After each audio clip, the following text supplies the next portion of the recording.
answer. Hello. You're Hello, recording me now. Good. I'm like, well, Scott's really smart and we're not going to remember. It's that technical bald guy.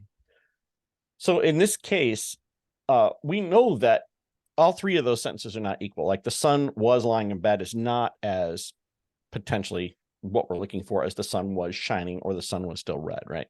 So these are called weights, and we have a 33% chance, according to your phone, of picking any of the three, because this context window is just too long. Your phone is like, I don't know what to do, so it starts to repeat itself. If you ever notice your phone repeating itself, it's because the context window is already done. You've already typed your most.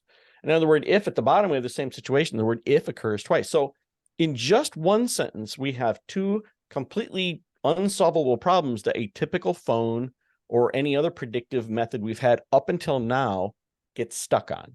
You cannot get past this because of this situation, these weights.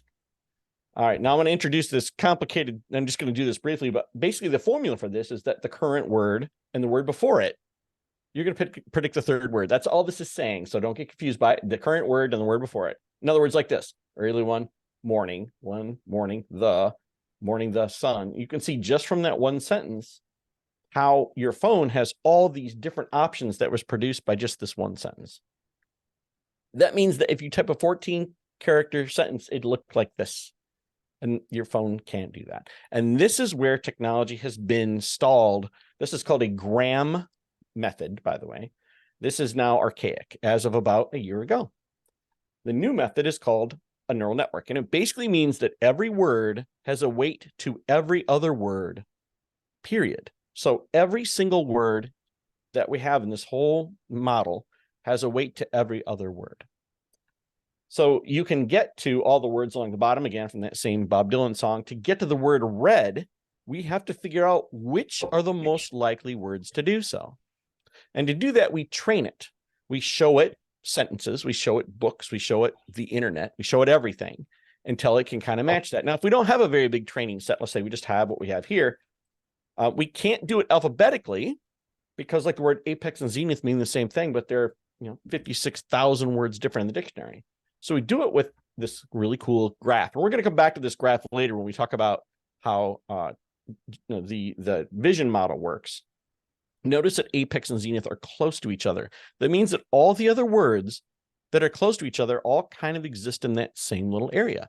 That means that we can kind of throw a dart toward apex and pretty much any word it hits will work.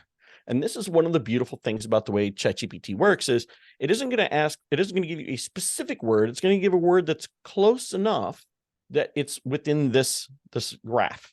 This graph is called a tensor, by the way. We won't talk about that too much, but that'll make your head hurt a little bit. So this is what that would look like. And that's a hell of a diagram, right? Every single one of those lines has a weight in order to get to the word red. But which one? And remember, this is only one sentence or one lyric from a song, right? This is like impossible for us to figure out. Your phone can't do this. But if we look at each one and we train it over time, we can figure out that her, hair, was, and still are the three that could most likely get us to the word red. And it gives them a weight. This is called an attention layer. And we're going to hear about the word attention a lot. So basically what you're saying is every time we show it more information, these get updated to the point where other words might start to also say, hey, if I knew more, then I could say this word could also get me to the word red. In fact, it might get me to the word quicker than hair, like crayon or something like that. There's other words that could get me to the word red. So this is how this whole attention thing works. And then once we do attention, then we do prediction, and we try to kind of guess where we're going by kind of using that chart we showed earlier. All right, so this may or may not make sense, but let's kind of take it to the next step. Let's say we talked about we memorized a book on presidents of the United States. Okay, it's the only thing we trained it on. And we say the 16th president was. Really, the only answer would be Abraham, right? There's not a lot of other words that could work, but you could say the 16th president was after the 15th president. Okay, well, that's valid. So there's other things it could say, but this prediction thing is working on what are we currently talking about and what words are close to the word that I think will be the best one based on what I have learned. And this whole attention prediction mechanism is how ChatGPT works, but it works 96 layers deep. So by the time we get to the top, it's not just working through the semantics of it. Now it's offering like, well, this is probably a better answer for argument reasons or current context, or maybe what you're interested in based on what we know about you so far. Now memorize the entire internet, the whole thing. By the way, this model, this whole file is, rumor has it, around 30 gigs in size. It's not very big. And you might think, well, how can you memorize all the text and all the internet and only have it be 30 some odd gigs in size? And that's because it's not memorizing the words themselves. It's memorizing relationships between things. That's all it's doing. So it cannot produce a book verbatim of one that it has remembered, because it's not going to be able to do that. As you ask it to repeat that Bob Dylan lyric, for example, it's gonna probably go with red hair, regardless of what it is we're trying to talk about. So why did I go off in this bit of a deep end here to demonstrate this? Because I want you to understand. I know it was a bit technical, and you can kind of just, you can let your eyes roll back in your head and go, oh my God, what do I care about that? At the end of the day, I want you to understand that this thing doesn't know anything. It is dumb. In fact, there's a warning at the bottom. ChatGPT can make mistakes. Consider important information. It does not know anything. It only predicts words based on the current attention. Remember, it's the whole damn internet. And that's too big to start a context window, which I think the context window for this is about 96,000 words. It's huge. But we have to start somewhere. And where are we starting? Well, it kind of has loaded some initial rules and things for me to kind of work with. But maybe I don't want to do that. Like, say, for instance, I want to, and I'm going to do this from a photography business standpoint, I want to have this thing help me with my photography website. So I want to have sale on portraits next Friday. So let's get a portrait sale going. By the way, I cannot spell. I have severe dyslexia, so I spell like a very creative individual, right? so let's say I need a tweet. Can you see that? Okay, let's make this bigger. Oh, that's okay. Thank you. Yeah. Or you can move the computer. Oh, that's fine.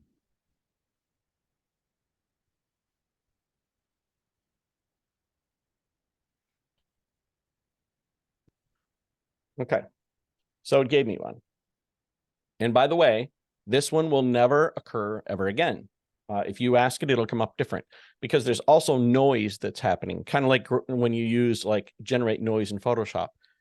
Or static on a black and white TV. There's no way that noise will ever be the same noise ever again. So there is a very big randomness to all this stuff. But remember the weight of all these words. It knows that when I'm talking about sales, I'm using the word book. It means that I'm trying to book some sales. Book your. It's just guessing what the next word would be based on attention of things. And this is fine. This is fine. But it's not amazing. And this is how most people use ChatGPT. And this is why I wanted to actually kind of talk about this today. Let's start over. Ooh, I don't want to do that. I want to clear it. That'll work. All right, so I'm going to start over. So it does not remember what I just asked it. So now I'm going to start over, and I'm going to say, okay, let's use Captain Matt Lima.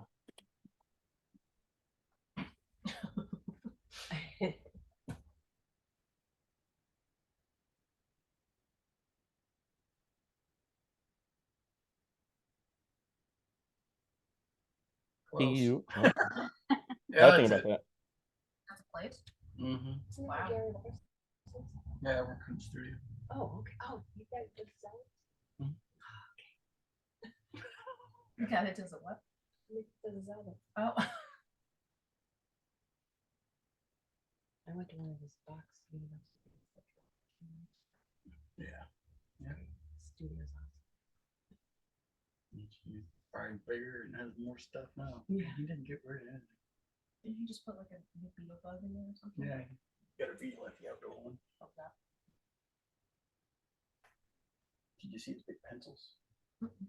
Okay, so obviously just inventing this here. Matt, in case your wife doesn't know about this, she does know. Okay. So what I'm doing here is I'm not asking it any questions, right? I'm introducing a few things to it. I'm telling it who I am, what I do, and I'm setting the boundaries for it. I'm looking for women between 30 and 50 because they're the ones who oftentimes need the empowerment that I'm selling. And they're the ones who have discretionary income because I'm not cheap, right? 21-year-old women are fun to photograph, but they have no money, right? They're, let's just face it, not my target audience. So I need to tell this. I'm not trying to like get the bubblegum chewing. Oh my God, I want pictures taken. I want somebody who's looking like I'm getting divorced, I'm getting married, I lost some weight, I'm celebrating some other milestone, and I'm willing to spend $3,000 or $4,000 repeatedly to do this. That's my target market. So that's what I'm doing here.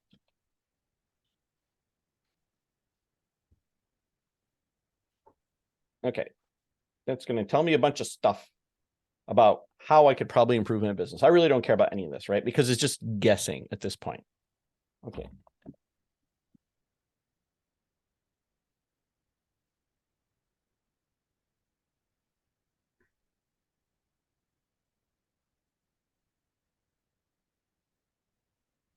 So now it knows. Remember, it's the same question I typed before. I didn't even ask it for a boudoir. I just said, I need an upcoming tweet for my studio. And it said, okay, time to celebrate your empowerment and confidence of the special sale at Matt's Boudoir Studio. So I didn't give it a name. I thought it was Matt, right? Capture your beauty, embrace your inner goddess with our exclusive offer. Stay tuned for details. And it does boudoir sale, public photography, and empowerment because it knows these hashtags actually work. Because again, it scanned the whole damn internet at one point, right? This is fine.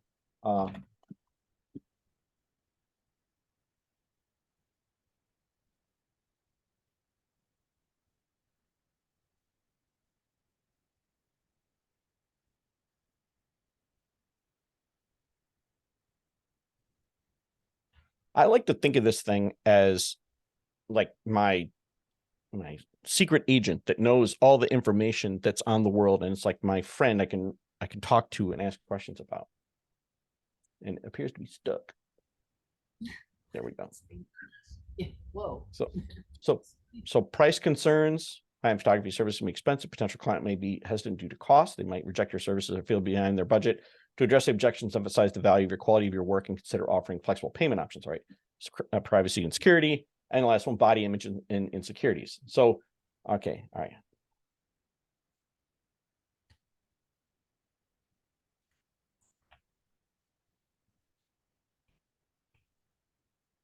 Scott, if you do misspell something, does that throw it off?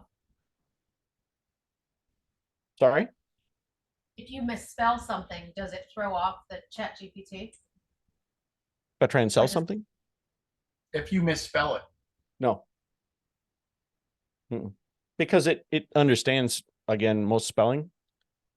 So when you look at like a lot of the other applications or products out there that do spelling and paragraphs and all stuff, all use a very similar type of thing. So no, you can misspell all day long and be fine. But what I'm doing here is I've had it identify the three main things that are objections, and I'm going to have it rewrite my tweet. What's interesting about this is if I start to talk about President of the United States right now, it's going to be talking about them from like a sexier standpoint or boudoir standpoint, because the focus I'm setting right now is on boudoir photography. I've set attention to, the whole internet. I want to focus just on this area of interest, selling photography, boudoir photography specifically. But by asking it these questions, it's also helping itself narrow its area of interest. So before, if I would have asked it, like when I asked it for the tweet and it gave them to me, it hadn't probably considered these common buying objections.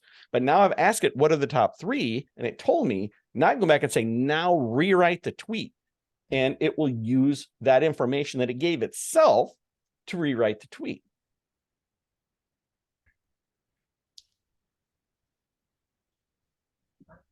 Okay, and then in this tweet, so now it explains to me how this worked. And I actually thank it and give it things like this because when we start talking to it, it will maintain its politeness, knowing that that's how, again, I'm setting attention on the politeness. So when you say thank you or please or whatever like that, it actually starts to become a little bit more friendly. Now, again, when we start a new session, all of this is forgotten every time it restarts. So it's not like it's going to remember you forever. However, if over on the side, you have your chat history, and if I go to my high-end boudoir photography later and I click on it, it will reload those context windows. And I can say, okay, I need another tweet for this Thursday. I don't have to go back and repeat all that work. It'll do it for just this context. So I could say, well, I'm going to do my high school senior sales session now. Obviously, this is not appropriate for that. And there's different objections and different targets and different things like that, different goals.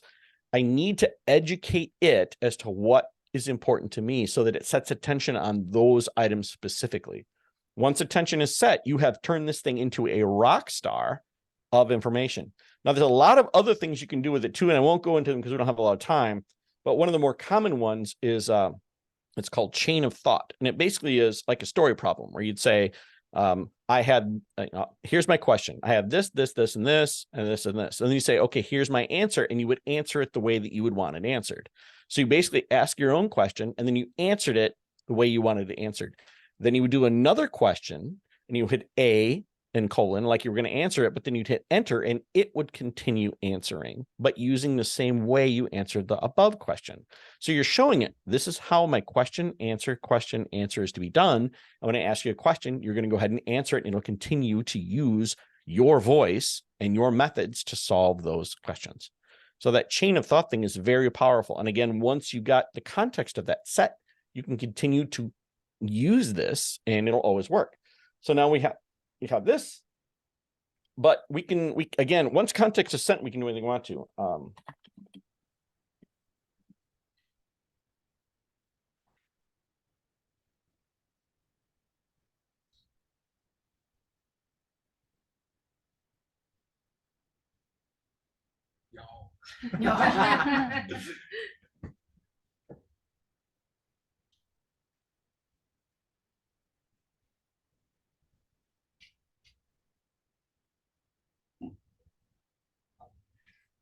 Howdy, y'all.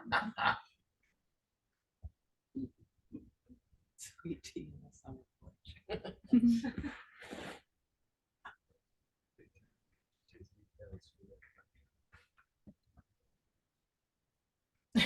Nice.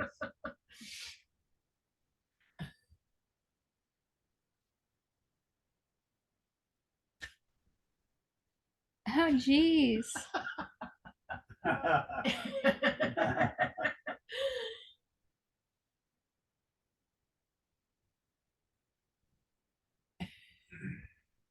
That's cool.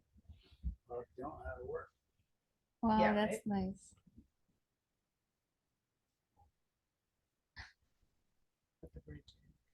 Oh, there's even chorus and everything.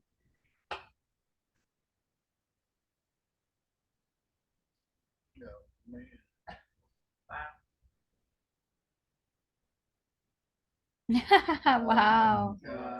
Okay. Who knows music? What does it sound like? Right?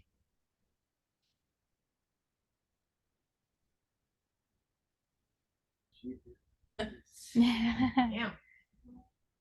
So it can really do anything. No, in Spanish. Jeez. What a seven.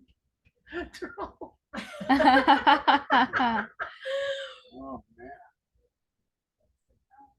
Now it may do the baseline that way because that's the last thing I was talking about, but it hopefully should work.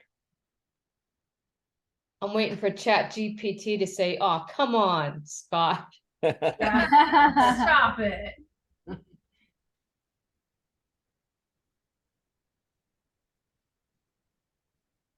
Yeah. Yeah. Or it just it ducks out. Demo's Says I'm dead. all- Blew it up. You Broke it. killed the Apparently. internet.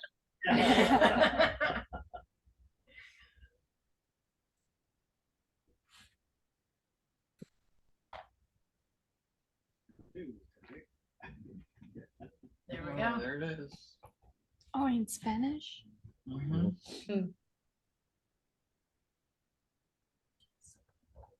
in Klingon. Yeah. Oh my God. Oh my. Klingon's not typically used for song lyrics, you think? So this is probably the single most powerful tool to come out of this whole AI thing. This is life-changing. I use it every day for so many things. Like I'm trying to think of ideas for sets. Like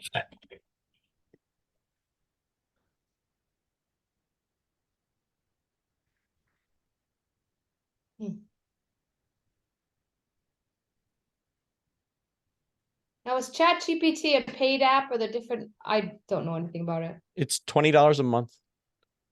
And you can use the free version, but can only ask so many questions in a given day. So kitchen boudoir, book nook or library, DIY canopy or drapes, candlelit ambiance,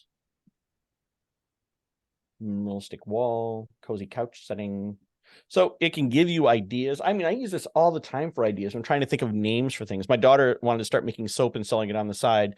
So, or candles, I'm sorry. And she goes, I don't know what to name my company. So I come in here, it's like, I'm 21-year-old. I'm making candles on the side. I need a cute and interesting name that's funny. And it says, oh, smells like heaven, tastes like wax. And my daughter's like, done. That's what she called it. So it's very, it does not have limitations that a human does because it doesn't think like we do, but it's trained the same way. So a lot of people right now are fighting this whole copyright thing. Oh my God, it stole my book. All it did was use your book to figure out what word weights needed to be updated a little bit. Because again, it's like an aspirin in the ocean to say, oh, well, now the word red and hair is a lot more because it read my book. It didn't even have the idea that red and hair can be next to each other before that. So everyone's kind of blowing it out of proportion. But the thing is that now everybody's kind of locked down their stuff so that training something that's an equal competitor is now very, very difficult. So it's one of those kind of gotcha things. Now, I actually have some locally because so I don't know if all of you know this or not, but I took a job with the AI company, not this one, but the other one. It's called Stability back in actually on my birthday last year, November. And we have large language models like this, but they're actually free. And the company that releases them all is Facebook. Actually, Facebook took the entire internet right about the same time these guys did and did the same thing, but they gave the model away for nothing. So you can run it locally if you have enough horsepower and it really uses GPU. So like a Mac M2 or better will run it, or any NVIDIA card in a PC will run it, but like a Mac M1 won't run it. It's too much. Like you can actually burn out your fan in your computer. It's running so hard. Wow. But this has been like just life-changing, and I highly recommend using it.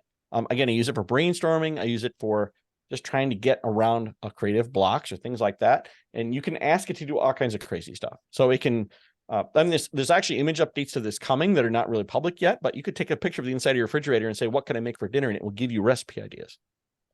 Wow. So in fact, we could do that. We can start a new one here. Shopping. Pickles and mayonnaise. Yeah, exactly. What can you do with ketchup A and ketchup mayo? sandwich. What can I do with ramen? Yeah.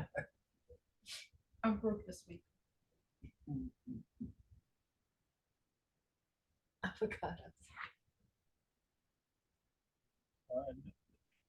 Now, remember, it does not know anything. The only reason these are putting these words together is because oftentimes they occur next to each other, right?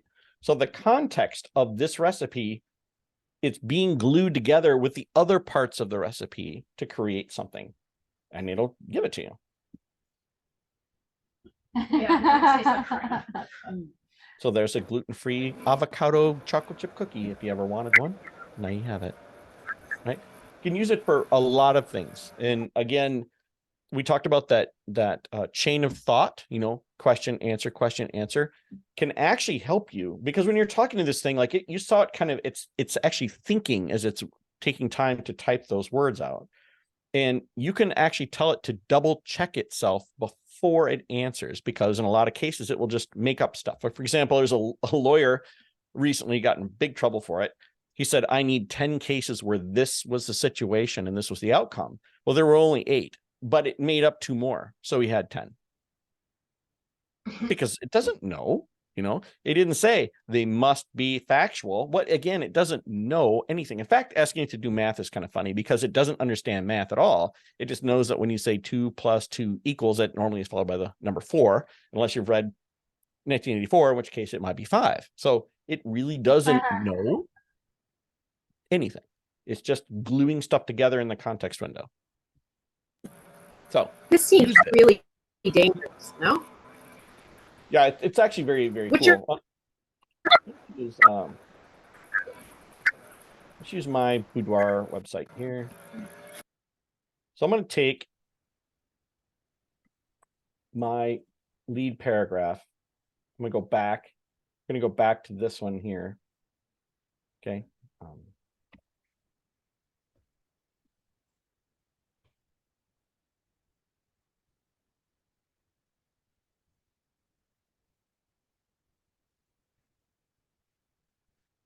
have used it to like update my. You guys know the book Story Brand? Yep. I did too. Everyone should go freaking buy this book. Building a Story Brand by Donald Miller. Fantastic book. I like so much for lawyers, like a lawyer. Okay. Using the concepts in that book, rewrite the main paragraph website. Please. Oops. I'm just gonna put a quote here and paste it right from my website.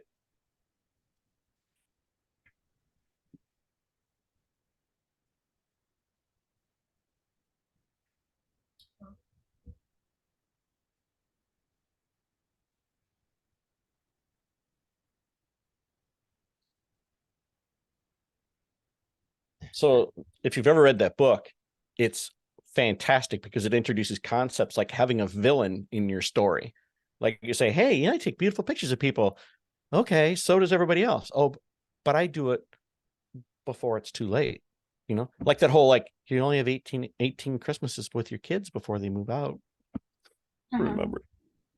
Then they're like, I need a Santa session, don't I? Yes, you do need a Santa session, right? So the concept here is like women typically have body issues or whatever, but the thing is, what's the victim here, or the big bad guy? Time. You know, that's fine. We'll just do it when you're older. What? I gotta do now. I gotta do now, right? So that book introduces that concept, and you can see here how it has taken that paragraph and made it a lot more stabby with the whole time thing. So it's really powerful. Say, so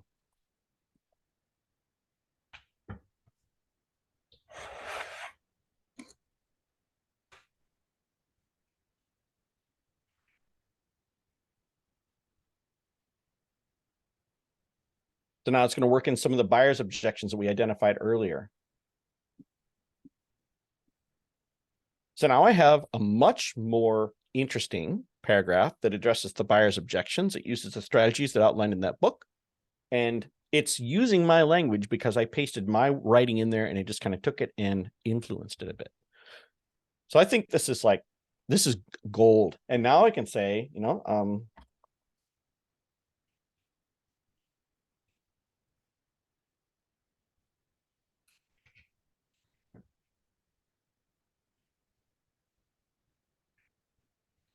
there we go.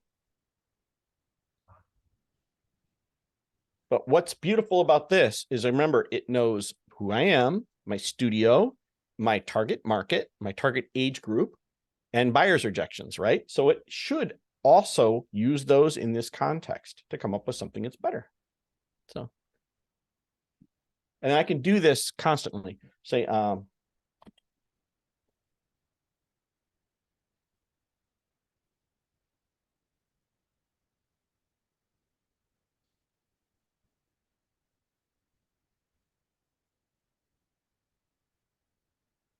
if you get stuck and you can't think of any ideas, you're using the tool wrong, right?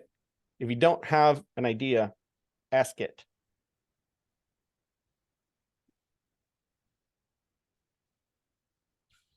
Then you could take those ideas and just put it in there and ask them to write you a blog. Yeah. See, again, it already knows them. So, a gift for yourself or a loved one.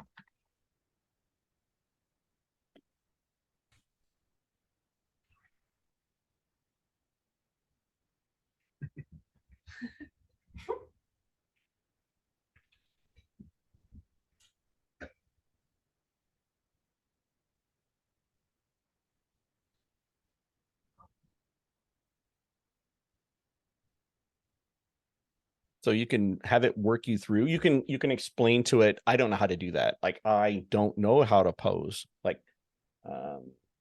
which one was that one? I remember seeing it on here. Here, number 4.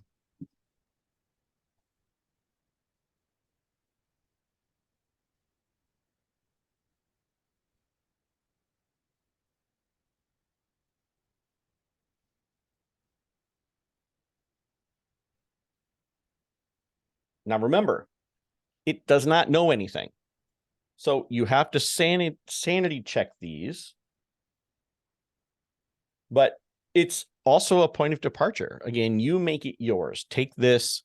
What I do is I take them, I copy them into my Google Doc, I augment it with my own language, I write it to what I want, and then I paste it back in here and saying, here's what I'm thinking. And it will say, well, here's how I would rewrite that because you're a goofball and you don't know how English works, you know, and it will do that for me.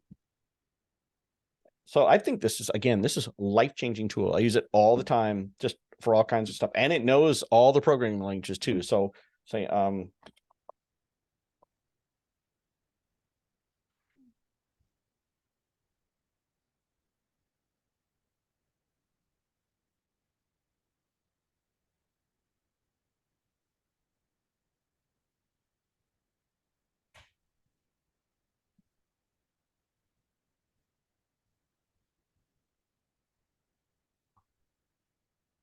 there we go. Oh.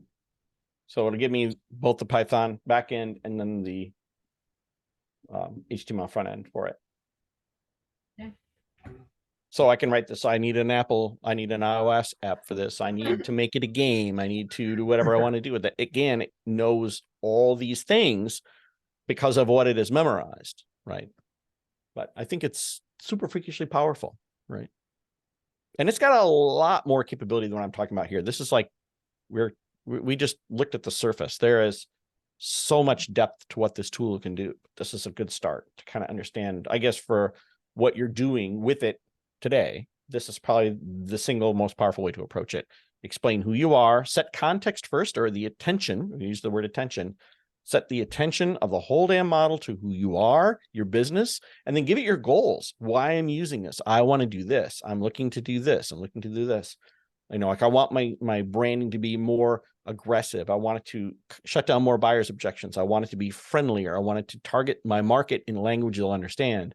And then there you go. That's the noise it makes. Hey, Scott, Questions? what's the difference of the 3.5 and the 4? 4 is a little dumber. But 4 can, well, and it's dumber for a reason, right? A lot of, when this first came out with 2.5, some idiot said, I want to make a bomb. And it says, here, you make a bomb. Say, I want to make it deadlier. Here's how you make it deadlier, right? Because there's always that edge case in society. So what they did is they changed it now. So we cannot do that. It's dumber. And you try and do things with it, it will say, I'm sorry, I'm just an AI model. I'm not allowed to help with that. So you get around it. And you get around it by doing things where we're asking it to do question, answer kind of stuff. But it does other things. It'll also do completion. So completion would be, hey, my grandmother was a famous spy during World War I, and she did this and this and this, and she saved a lot of lives, and she had this fantastic recipe for a bomb that she made. And on her deathbed, she whispered into my ear, and you hit enter, and it will continue writing the rest of the story containing the bomb recipe. So getting around it through not question, answer, because it's not allowed to tell you about bombs, but it can certainly pretend the rest of Grandma's story for you. And that's what happens. So people got around it that way. Well, GPT-4 fixed that now too. So it's also not supposed to be able to discuss certain topics, but again, I can get around them. So it's, and people who use this, gets called prompt injection, and getting around it it's still difficult, but it is not impossible. These systems are, again, attention driven. They don't have the same rules.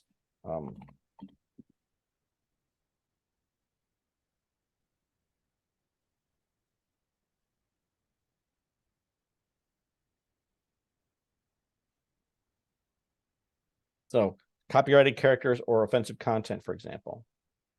It can browse the internet, which is brand new as of this morning. It was turned off for the longest time. So you'll notice that it has these things.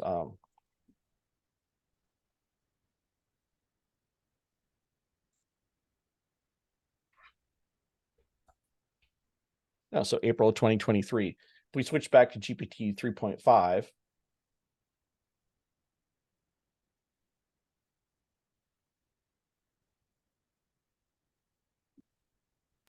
January 22. And this is the one we've had to deal with for a long time. But this one's not as dumb. Scott, if this is so if this thing is scanning the internet, how can it discern between what is true and what is not? It doesn't. It doesn't. So you have to sanity check everything it tells you. But again, what we're doing is conceptual. You know, I need a marketing message to be made stronger. I need information on how to do this. You teach me these skills. It's a fantastic tutor on how to do something, right? And it knows everything. But again, it's restricted in what it can do. Now, it's also added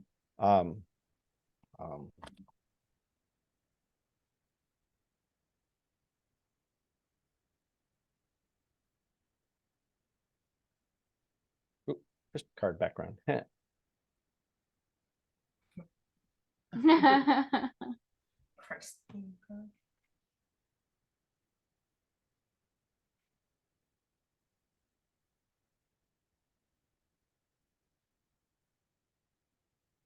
Oh, it does create images now. Mhm. And notice how I just corrected myself and it didn't belabor the point. Like, oh, thank you for you can actually set a context with it. That's again another deeper concept.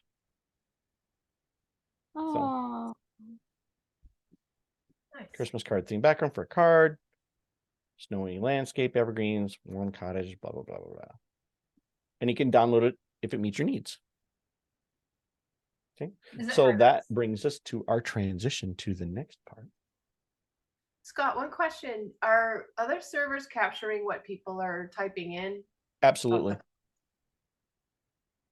Absolutely. And it'll actually warn you about that when you go down to your settings. So your data controls. So save new chats in this browser, your history, and allow them to be used to improve our models. Unsafe chats will be deleted from the system. So you can turn this off and then it will not remember. One more concept here that I'll bring up briefly. Actually, I have it. Put it on here. So if you have that turned off, though, you can't save your own chats like your previous boudoir stuff, right? Correct. Yeah, you lose the ability to get to that. Yes, that's what I'm looking for. No, where is it? Hang on. I guess I don't have it on here. I had it saved. So you can actually talk to the back end of this, which is called an API. And the API is what a computer would talk to. And when you use that, you can actually set directions. And you can do that with this as well. But it's, I don't know, it's not as interesting to me.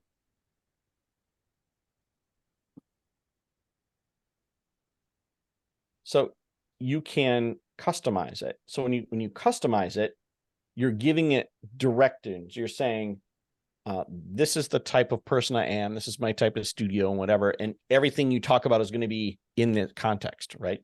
I don't use that this way because I ask it a lot of questions about a lot of different things. So I tend not to stay in that area. But yeah. All right, let's go on to the art part. All right, was that good? Fabulous. Yeah. Good. Like I didn't want to confuse you too much with the phone stuff at the beginning, but I wanted to make clear that it is not a database of stuff we're simply getting information from. It's producing it each time with noise. So again, you're never going to get the same answer, but context is critical for these things. All right. So this is my statement, and I've said this to a bunch of people. In fact, I'm having a little bit of a conversation with Darty right now because Darty isn't sure he wants to even have an AI thing at sync at all. And I'm like, it's not going away, buddy, right? He's like, well, but our brand, and I'm like, what? So your business will not be replaced by AI, but your business will be displaced by someone who's using AI if you're not, right? We have to get on this, and we should have been on it already. So this is based on older math. This has been around a long time. You just probably haven't heard of it because it's been out of context, right? but it's become in context now and blown up. But music, we can do text to music right now. I could say, write a country western song about, you know, whatever, and it will write the lyrics, write the music, and have someone singing it, right? And it's kind of crappy, but give it a year, and I bet it'll be fantastic. Not even a year. We can do text to video already, and that's rough, but it's only, I think, 24 frames long now, but that's growing. And then 3D, we can type in, I'm looking for a model of a 3D something, or you can type a description and it will generate that model for you. And that is actually also something we released about a week ago. So these are all things that the company I work for does. We have a couple other ones in here I don't mention. One is protein folding, which is where you can take a protein and it can express how that protein looks in real life. And we can't actually do that. Like, we don't have microscopes that go that far down. We can see the silhouette of the proteins. So there's actually competitions that have been around for a couple decades, actually, where humans would compete against teams of other humans, and they'd score like maybe 130 or 140 on these big tests to try and fold proteins. And then they let artificial intelligence do it once a couple of years ago, and it scored almost 4,000 or 5,000 points. And those pieces were immediately taken, and they tried to make the drugs for them and put them into labs because it was such a much better option. And things like artificial insulin and things like this have been invented by these methods. So artificial red blood and things like that are something that are very real possibilities, hopefully. All right, we got 3 technologies we're going to talk about: GANs, diffusion, and transformers. Now, we already talked about transformers, right? GPT is transformer. So let's talk about GANs first. So GANs, these have been around a while, since like 2016, 2015, and it stands for a generative adversarial network. Okay, so let's talk about what that means, because I think it's pretty cool. So let's say Matt has no knowledge of what a person is, right? And I'm going to give Jen 5,000 photos of people, real photos of people, but Matt is not allowed to see them. But I want Matt to draw a picture of what he thinks a person is and pass it to Jen. And Jen is going to say, wow, Matt, what a horrific piece of art. You should probably give up. And he's going to say, no, I need to learn this. Okay, well, then the head has to be round and it needs 2 eyes and a nose in the middle and a mouth, like down below. Okay, he goes back, he draws another picture, and it comes back. And Jen keeps going back and forth and back and forth. So they are adversaries, right? Matt is not allowed to see any pictures of people. Only Jen is. But eventually, Matt is going to get so good at drawing pictures of people, because of the direction that Jen is giving him each time to correct it, over hundreds of millions of iterations, he'll start to produce people that look like people. And Jen's going to say, oh, well, that looks legit. That's good. Next one. Oh, these are all good, until you get a stinker, and then he'll go back and he corrects it. And you could do this in about a week and a half. You can train a network on a specific subject matter very quickly. So this unrealperson.com is an actual website. And every time you load it, it will generate a random person that has never existed before. And sometimes you can tell it's not a person because of something in the background, but every one of these people is fake. They do not exist, never have existed. And they're not clip art. They're not a part of another person. They're not like, oh, it's just the eyes and the mouth and the nose from someone. These are done from a completely different type of method where, remember, Matt had never seen a person before. He's just guessing based on descriptions. Wow. So this is great for retouching practice, by the way. Yeah, but every so often you'll get something you're like, what happened there, people? And again, this has been around a while. This is not new. Isn't that mind-blowing? Wow. Now, it's not as obvious with people because they've trained it on a lot of people, but it's really obvious on horses. So let's look at horses, because horses are a treat. Horses are tough, apparently. What happened here? And people on horses are extra special. Look at that thing. How many legs does your horse have? Remember, these things do not know anatomy at all. As I would like to point to Exhibit 1. I don't even know what that is. All right, legit horse. Horses are hard. So people, not trained on people. Beaches are easy, right? There's a beach. And sure enough, you get a different beach every time, if it ever loads. Same with cats. You do cats. Who needs more cat pictures in their life? Well, there you go. Cat pictures. Again, not real cats. Hmm. So this is a GAN, and they have GANs for lots of stuff. Coins, and you name it, there's a GAN for it because they've been used a lot. So the idea of a GAN has been around a while. So I wanted to introduce you to this idea. But GANs are useful. And you're gonna, now when someone says a GAN, you know what it's talking about. This specific GAN for people is called a GFP. And I forget what that stands for. I don't remember. But it's like a generic human face, basically. So GFP GAN is really good at faces. So if you use Topaz AI, for example, and it does its upscaling, and it goes and it adds like the extra lashes or the wrinkles around the eye because it well, guess what it's using to help it know where those have to be. Again, it uses a GAN because those are readily available. They're free. Just go grab it. All right, diffusion is the last one. And this is the one that a lot of people don't understand. It's the one I got to get into Darty's head because Darty is still thinking like it's just a clip art stealing machine.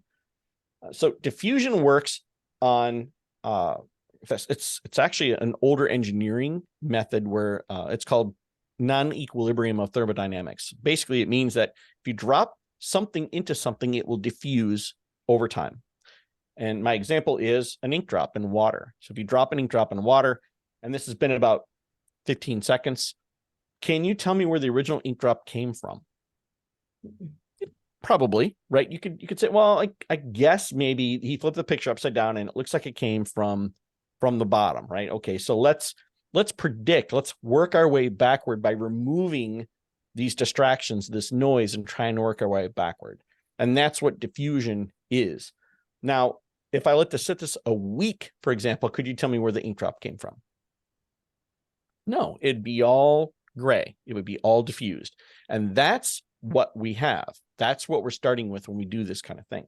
Now, I skipped one part of this slide here, and that's what's called a zero shot. So a zero shot is something that has never existed, but yet I'm asking for a picture of it. And that's where this gets really fun. So when you think of something that like is impossible, it just doesn't exist. Like say, oh, I'm looking for a picture of a beach and there's people on it. Okay, that's boring, right? What about a transparent dinosaur? I don't think we have any pictures of those anywhere, right? So doing things that involve a zero shot is kind of like the ultimate goal of these models is, can I produce a zero shot? Like an avocado chair. I don't think there's any avocado chairs. But if you ask for an avocado chair, it'll give you an infinite number of them. That's the thing to remember about this. It never repeats itself because there's noise. Remember that whole diffusion. It starts with a completely different diffused area every time. That's called a latent space.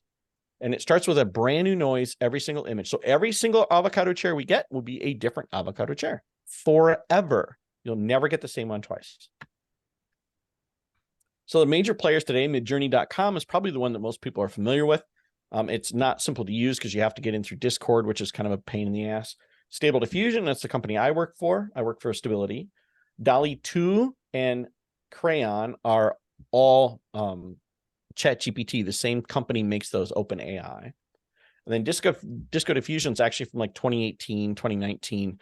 That's a much older method of getting these things that none of you are going to want to deal with, and I don't even want to deal with. And then a local installation, which is one I actually have here too. So I can I can run models myself locally and produce images. So here's the formula that you have to know. This is the only thing it stores. It doesn't store any images, right? So how large is the training image model? So Stable Diffusion 1.4, Stable Diffusion 1.4 is training. This is wrong. This is 800 billion images. I think it's 1.4 trillion images, actually. How big is 1.4 trillion images on my database, on my hard drive, do you think? Any guesses? Oops. Hang on, I just started the wrong application. Let's go find it. Oops.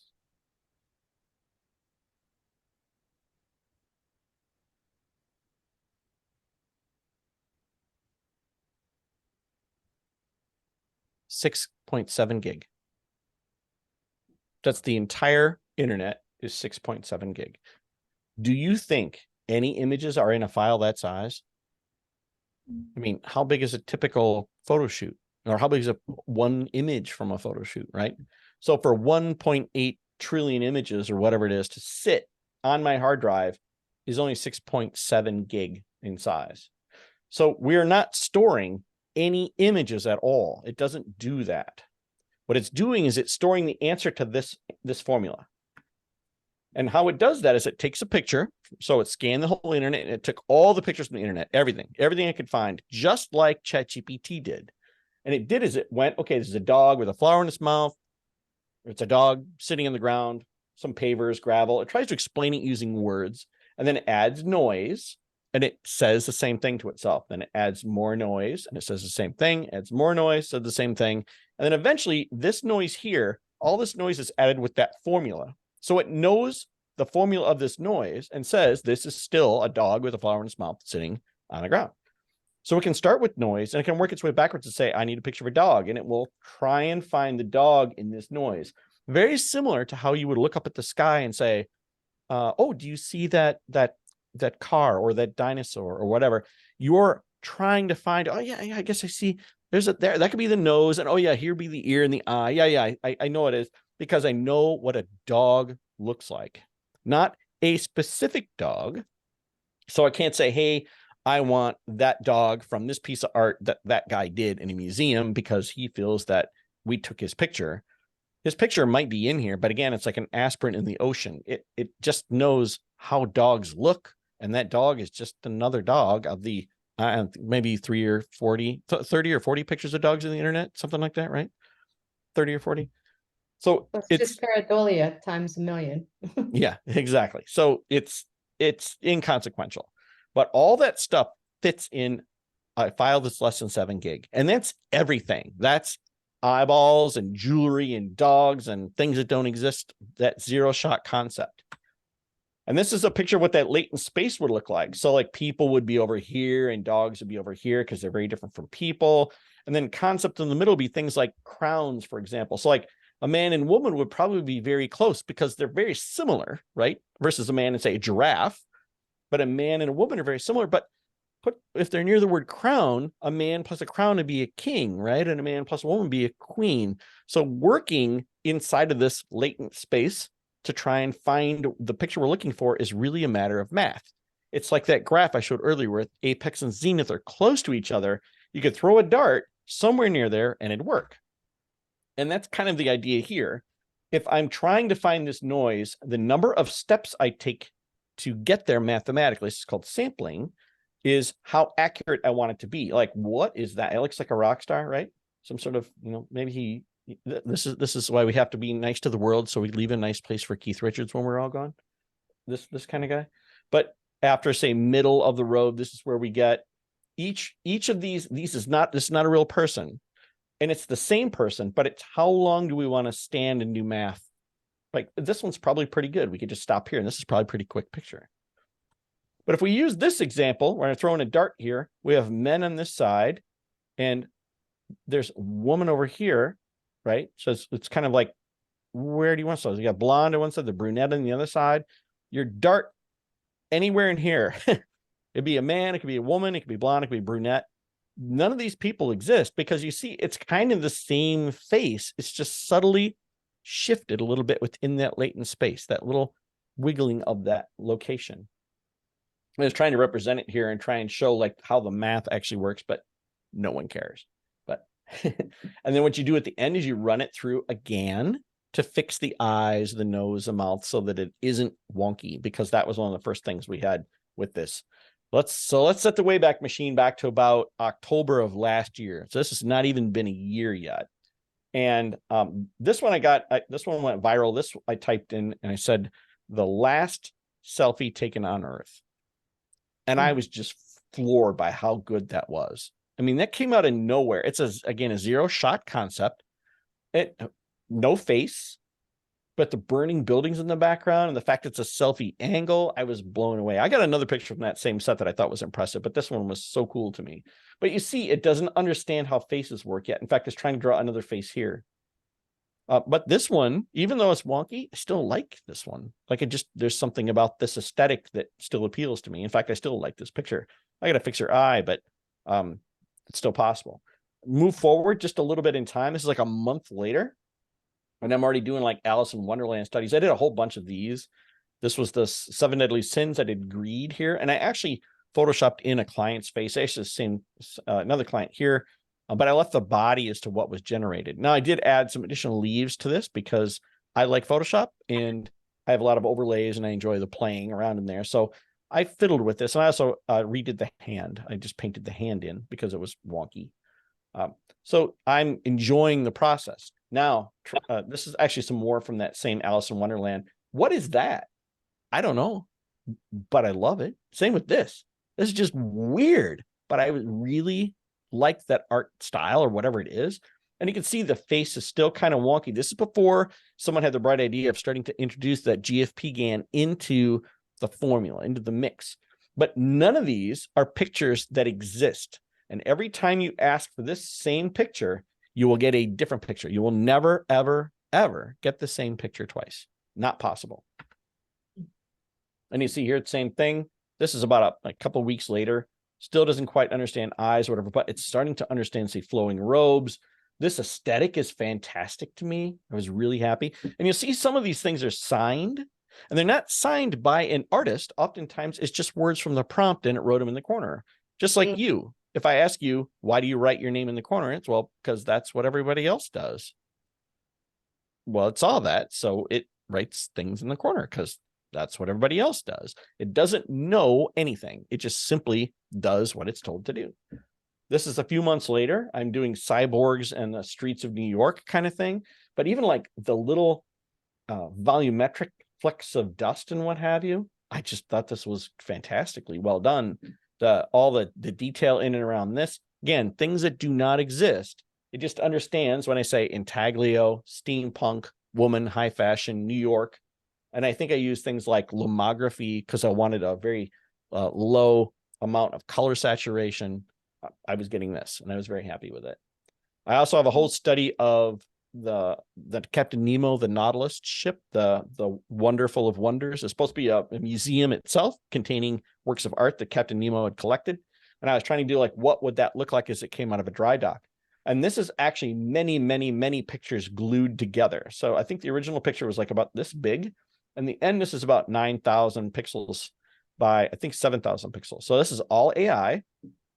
There's no human involvement other than me having to take each square and redo it until I was happy with how it meshed with the square next to it. So it probably took me 5 or 6 hours to do this piece.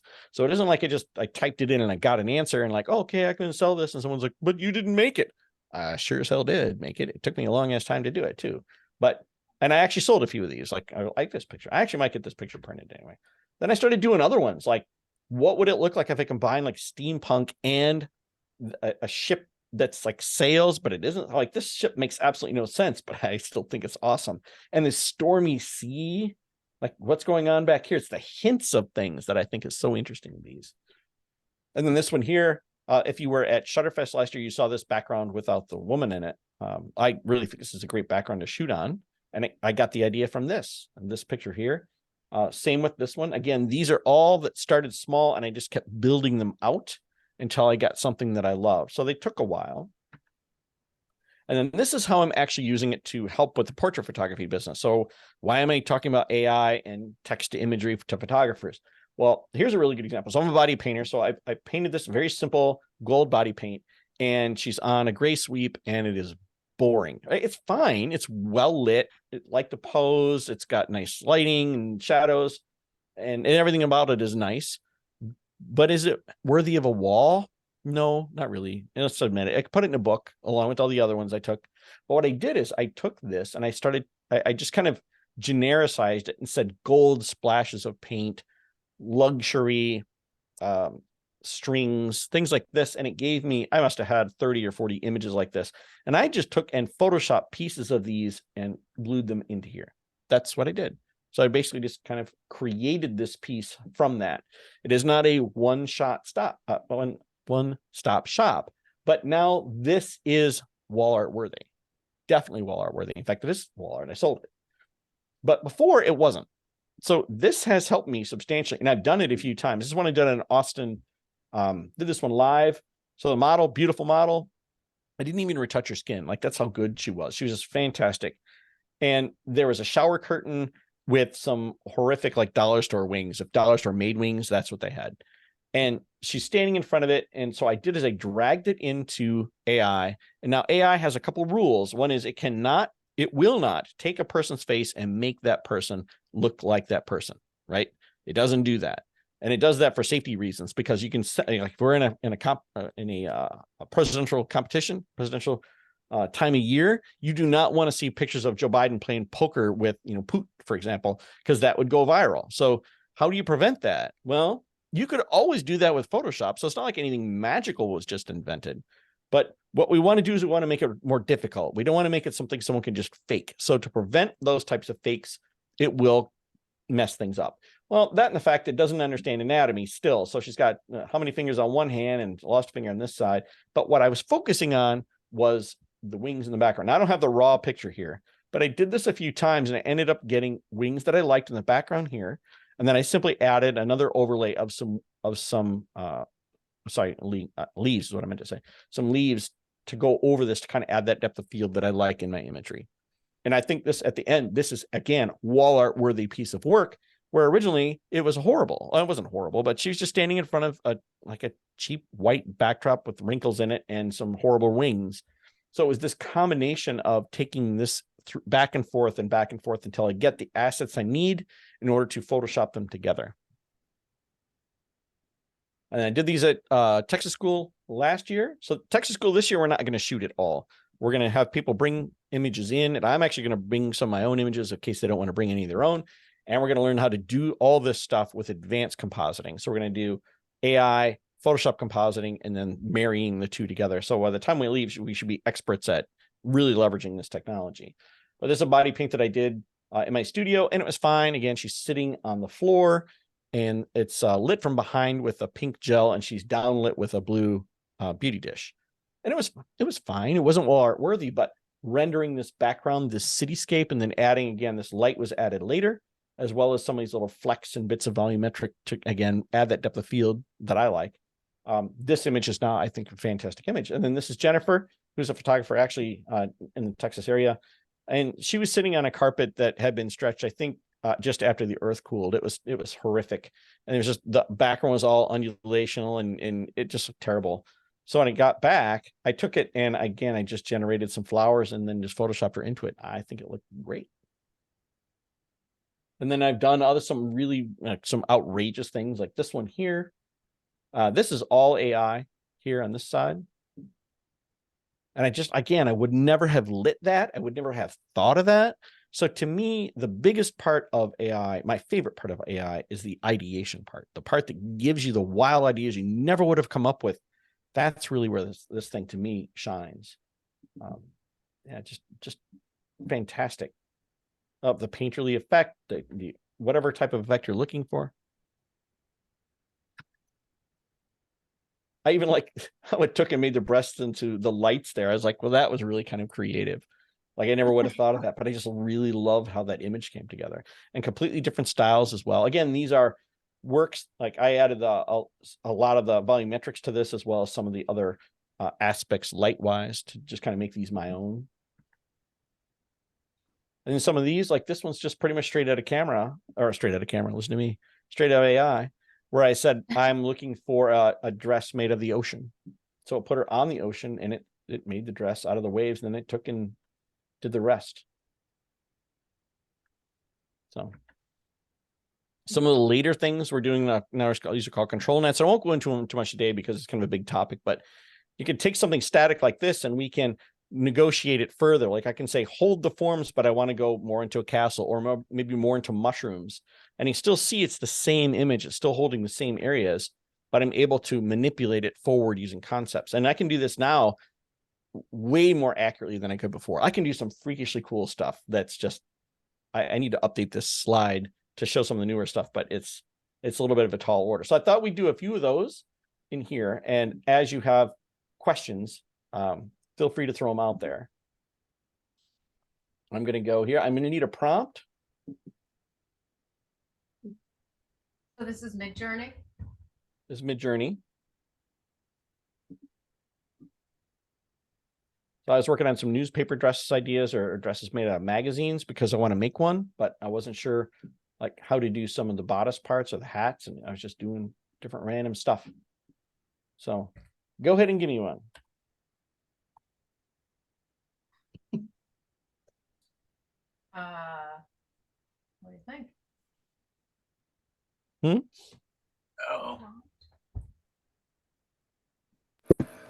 What about doing a portrait in, like, can you use it to do a portrait in the style of somebody else? Like, some of the stuff I was seeing that you were doing reminded me of Christy Mitchell and her Wonderland project, and it made me wonder if, I mean, she's doing all these photographs as actual photographs, but I wonder if she got the inspiration by using whatever the software is. She may have. Normally though, I tend not to use one artist for my stuff. I want to mix it so it's never someone directly, if that makes sense. But So. you could do that presumably, but you could use this to say, create something in the style of Rembrandt or whatever. Yes, absolutely. Absolutely. All right, give me a prompt.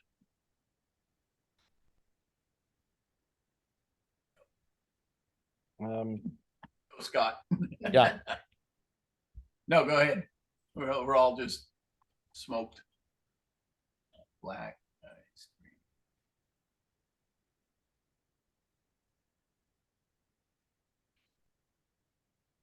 Black ice cream cone hovering over a cityscape.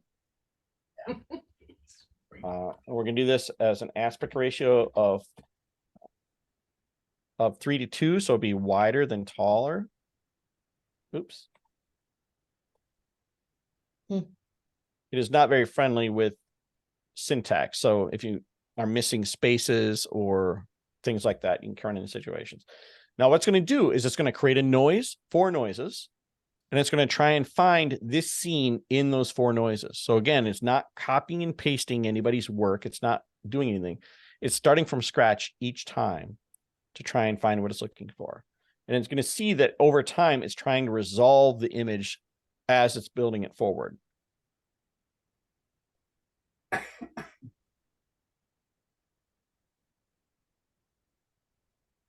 Now, I don't know what we're going to get, and we're never going to get these 4 pictures ever again. They're all unique every time. So there we go.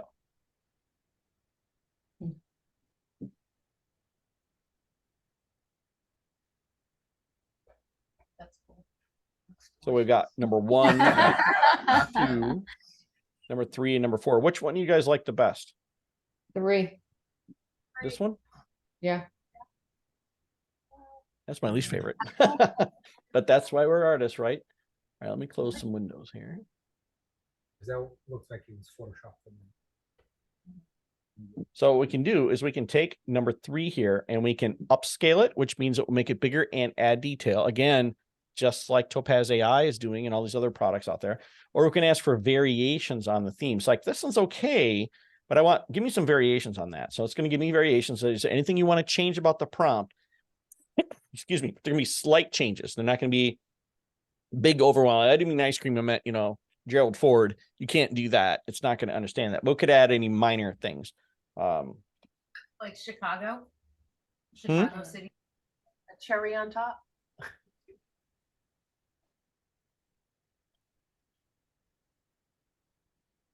Okay, let's do that one. And while that one's working, I kind of dig this one here too. Actually, they're all good. I like the ones that are falling here, these things. So I'm gonna say, give me variations on this one too, and I'm just gonna keep that the same. So I can be running as many of these as I want to in the background. Again, they're all unique and they'll never be seen again. So how much power do you need, or RAM, or whatever you need to do something like this? This is actually running on their servers. We can't run it locally because they won't give it away.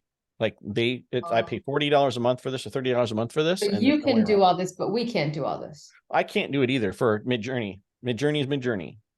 Now I can do it locally for my own stuff. All right, so here it's still working on those here. Though there you go. There's your number 3 with the cherry on top now. And then here's the one that I wanted. Again, variations. So we can ask for an update and do up to 2048 pixels on the long edge. So still pretty impressive. So do you need like a membership? You have to pay per month? How does it work? Yep, you pay per month for Midjourney.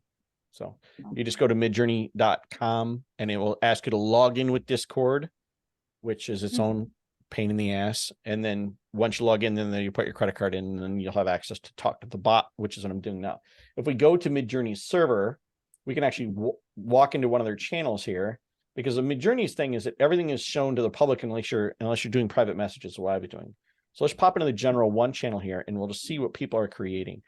The thing about this product that drives me a little wacky is people create pictures of people, like people you don't know who are on a beach on vacation. Like, what's the fixation with this? I don't understand. So Elijah Wood, Frodo Baggins, style of Drew Struzan, whoever that is. It's very good at making logos. Look, that's a pretty good logo for a family farm. And again, you can ask for things like you want strong variations or subtle variations. You want to upscale it, zoom in. If you zoom in or zoom out, it will actually contextually try and create the rest of the image. So you're taking someone else's creation and adding to it for yourself?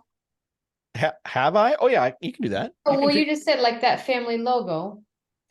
You can take that and add to it or add different variations, even though it's someone else's creation. Yes, all I have to do is use one of these buttons down here, and then I will then be messaged it privately. So I could find something that someone's working on that I like. Like, what are we making here? Postal pack filled with various equipment, exercise equipment, cream, seeds, high definition, photorealistic, warm and inviting lighting. Okay, I did something similar, but I did an 1800s official vampire hunting kit. Just to see what it would create. But like I love some of these just from a lighting idea standpoint. I mean, there's no reason why you can't just say, I don't want to make that picture, but damn, I was looking for some creative lighting. It could certainly do that. So these are just ones that people are out there creating right now, and we're just watching them do it in real time. Wow. So they're creating. Now, will they see if you take one of those and adapt it? No. Plus, there's nothing they can do about it, even if I want to. I mean, that's. Oh no, I'm just curious. Yeah, no, they won't know. It's a private message to me. But can you save what the work they have done? Sure. So this is A all lot of times I'll look at their prompts, and if I like something, like Scott says, oh, I like the lighting, and then you look in their words and it says sun rays or lighting from the left, then you could take that phrase and build on something that you want. Say you want to do a Victorian room, smoking lounge or something, and you can use that phrase of lighting to the left or something. Yep. So look at this prompt here. This showing that some of these people still have really old habits. There's this urban legend, you have to give all this detail. And you see like 200 millimeter, 50 millimeter, 16 millimeter, Canon, Nikon, Hasselblad, all in the same prompt. You're like, what are you doing? Right? It's because there's the urban myths built up around how you have to talk to this thing that are not true. But this is just one channel of all these channels here. They see there's around 900 per minute that are generated on their server. And those are the ones that are public, right? All the ones that are not public, the ones that are happening like we're doing, we're talking to the bot privately. It isn't counting those in that public channel there. So again, we can do anything we want to do in here. So if we let's take one of the ones that you like here. Which one do you like here? bottom right. Well, no, top right. This one? Yeah. Okay, so that would be number 2. So let's upscale number 2. And I'll create a final version. And there we go.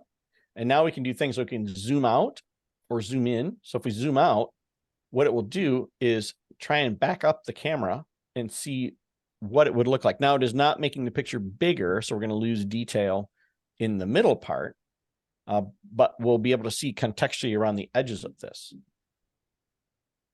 And this is actually something we can do. And again, you can see it's adding noise back into the image. It's going to try and find what's going on. Hey, Scott, I don't know if everybody's seeing this, but I'm just seeing you scrolling back and forth with this main screen. I'm not actually. This whole time, seeing you what guys you're- haven't seen this? I'm seeing it. No. I just see text. Yeah, I just see I the can text see that it. says- Oh my And God. So midi- this whole time. No, I can see it. Well, that's not good. You don't see that? Yeah, I see that now. But I thought you were saying zooming in and out, and I wasn't seeing something Oh, zooming no, in and it's, out. see, taking this and now it's zooming out. Oh, okay. Sorry. My bad. Okay. All right. So it was whole presentation was just you looking at the side of my head then. You actually. Okay. Phew. Nobody needs that in their life. All right. So see, I see it zoomed out. So we could zoom out again to see, like you can see it's trying to figure out what would be in front of this. Hmm. Which is actually pretty fun. I think it's pretty fun. But yeah, so this is Mid-Journey. This is one of the tools that's out there. Wow. So that's all on their server. So you don't get onto Discord or Midjourney or whatever, and then you're using all your RAM like you do in Photoshop or. Right. Photoshop uses a completely different method. So Photoshop is using its own diffusion model locally. So let's do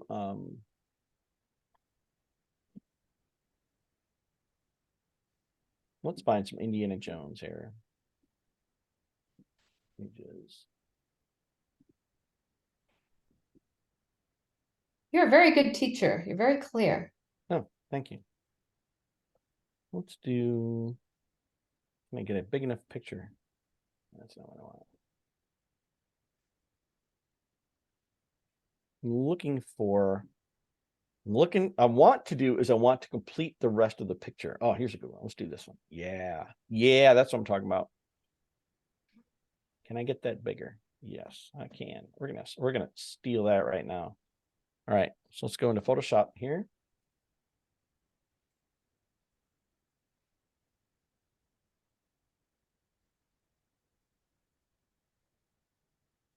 And I can just paste this in here. And let's crop to it.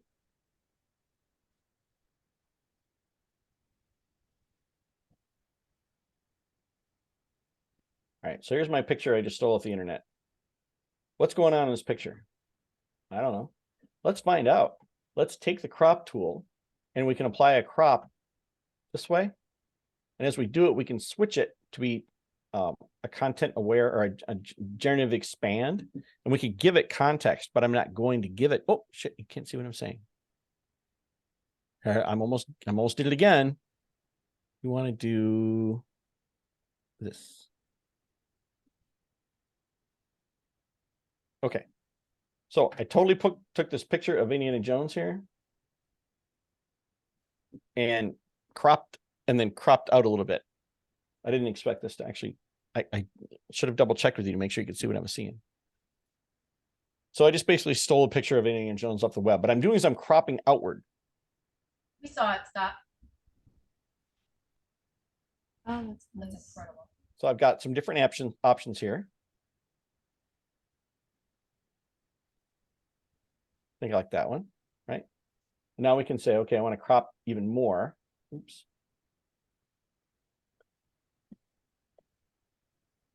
Do this, but let's pull up on this. Like what's gone on above and below here? And again, I'm not going to enter a prompt. I'm just going to hit generate and see what happens. Now I could give it a hint. I could say, you know, jungle, snakes, whatever.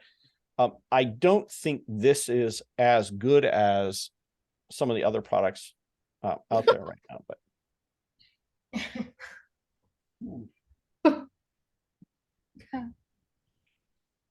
do snakes on a bridge, snakes on a rope bridge, and you generate. So I have used this a few times to save my ass. When I took a picture of this girl on a 4x4 and I really wanted to make it a canvas, but I didn't have enough context.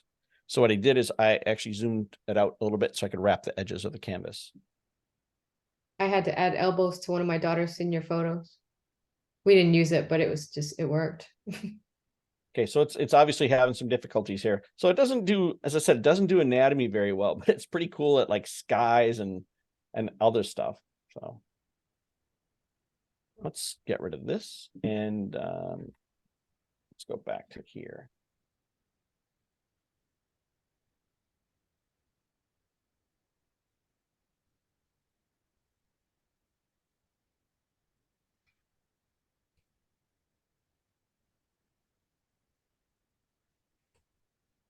I'm typing Indiana Jones movie poster just to see what'll happen.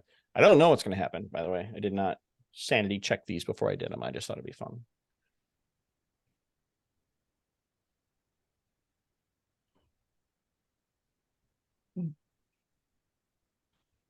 So it's trying its best to make it a movie poster, but I don't know idea what's going up here. Wow. So let's just leave it blank and hit enter, Hang on. which will recreate. So it won't use any of these. It'll just, until we accept it, it will continuously work on new imagery. There we go. Look at that sword. It's a long, there we go. Oh, I like that one. Let's take that one, and then let's take a mask here. Right. Do this, we'll do flaming sword.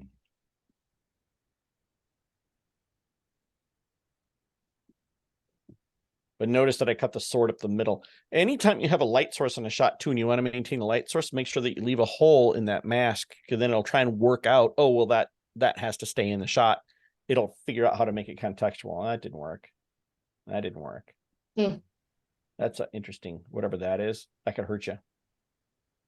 So I don't mind that. It's an odd thing. Let's do this. Fire. See what happens. So it's got a ways to go yet, but I have used this to correct a lot of stuff. Move things out of a scene. It's really good, like moving light stands. Like I think every picture I take, there's a light stand in every single picture. It easily removes those types of things. There we go. So we're getting somewhere. But again, not flames borrowed from some other clip art, but generated randomly every single time, never be the same.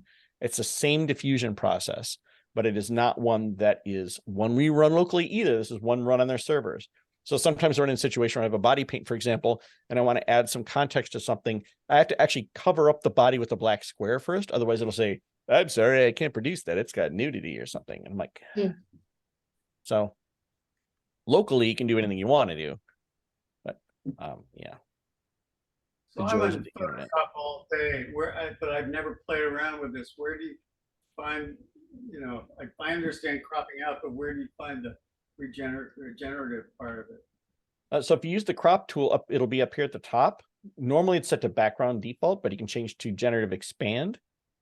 No, it's in the Well, new one. that's- It's in the it's new in the one. new one. That's in the new one too? 24. Yeah, this is the brand new version. So you have to be the current version.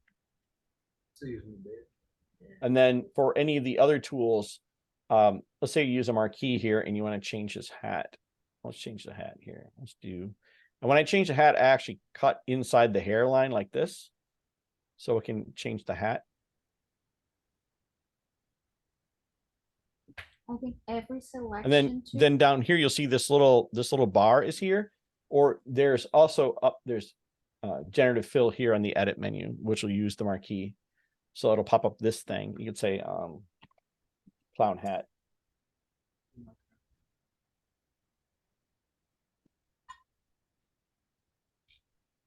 While that's generating, let me go find.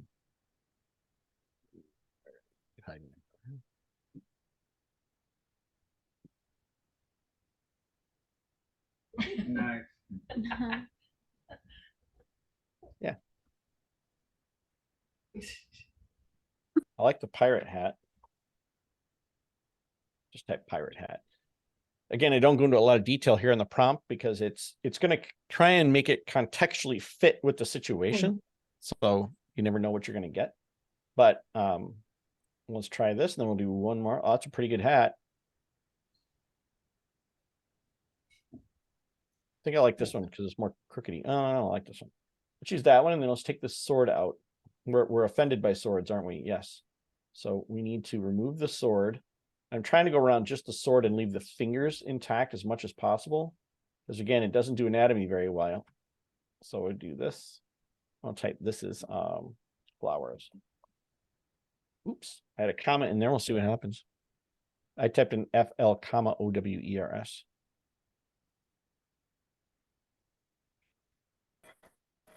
And Scott, so this is actually Photoshop that you're using, but but you're Yep. using AI within Photoshop? Correct. And what is the software that's the AI within Photoshop? It is Firefly. It is Adobe's AI. It is trained ethically, not on the internet, but all the people who've donated stuff to their stock photography product. And they're all getting paid handsomely for it too, by the way. Uh-huh. Mm-hmm. I'm sure of it.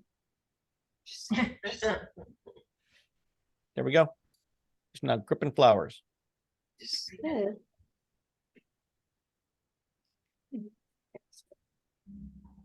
Slight change. So pretty cool product. It does have some limitations. Just be aware that anything you generate, if it's bigger than 1024 by 1024, it's going to start to degrade pixel wise. It'll be blurry. So the best bet is if you're going to use a marquee, make sure it's not bigger than 1024 by 1024 on a side. Otherwise, you need to do it in sections as you work your way around, say, bigger print, things like that. That's probably the big gotcha in here. So all these people back here can be replaced with clowns, for example. These are all clowns. Evil clowns.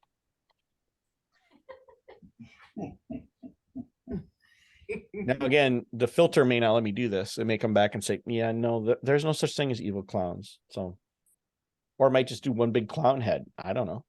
Hopefully it will look at what's behind it first and take it into context. And it did. There we go.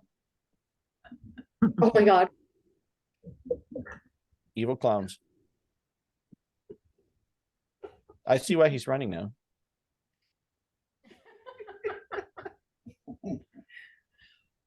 Yeah, so that's Photoshop's capability. And I'll show you one more.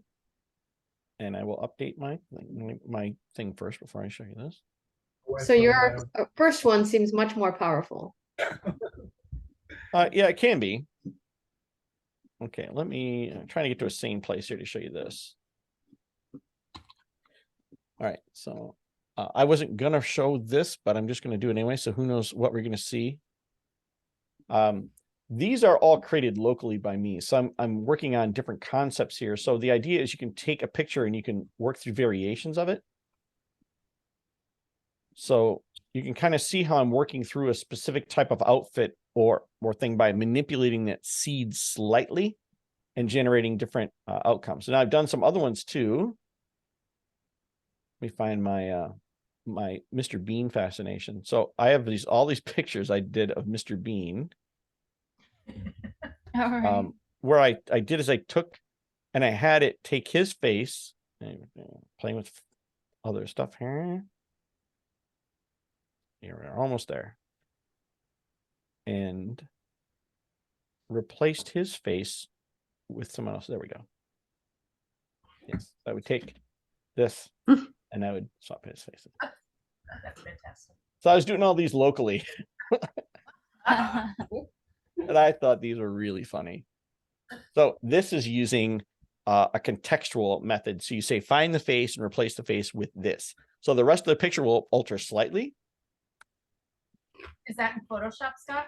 No, this is running another application locally. So these are all local. So you know that one failed.